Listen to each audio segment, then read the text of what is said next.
ನಮಸ್ಕಾರ ಸ್ನೇಹಿತರೆ, ನಾನು ನಿಮ್ಮ ಆಸ್ಟ್ರೋ ತಾರಿಣಿ ಮಾತಾಡ್ತಾ ಇರೋದು. ಈ ದಿನ ಕಟಕ ರಾಶಿ ಕಟಕ ಲಗ್ನದ ಬಗ್ಗೆ ತಿಳ್ಕೊಳ್ಳೋಣ. ಯಾರ್ಯಾರು ಕಟಕ ರಾಶಿ ಕಟಕ ಲಗ್ನದವರಿದ್ದೀರೋ ಕೊನೆವರೆಗೂ ಈ ವಿಡಿಯೋವನ್ನು ನೋಡಿ ಉಪಯೋಗಗಳನ್ನು ಪಡ್ಕೊಳ್ಳಿ. ಕಟಕ ರಾಶಿ ಕಟಕ ಲಗ್ನದವರು ಯಾವುದೇ ಕಾರಣಕ್ಕೂ ಭೂಮಿಯನ್ನು ನಿಮ್ಮ ಹೆಸರಿನಲ್ಲಿ ತಗೋಬೇಡಿ, ಇದರಿಂದ ಕೆಡುಕುಗಳನ್ನು ಅನುಭವಿಸ್ತೀರ.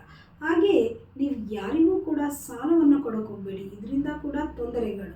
ಹಾಗಾಗಿ ನಿಮ್ಮ ಹೆಸರಲ್ಲಿ ಯಾವಾಗಲೂ ಸಾಲ ಇರಲಿ, ಇದರಿಂದ ಒಳ್ಳೆಯದಾಗುತ್ತೆ ನಿಮಗೆ.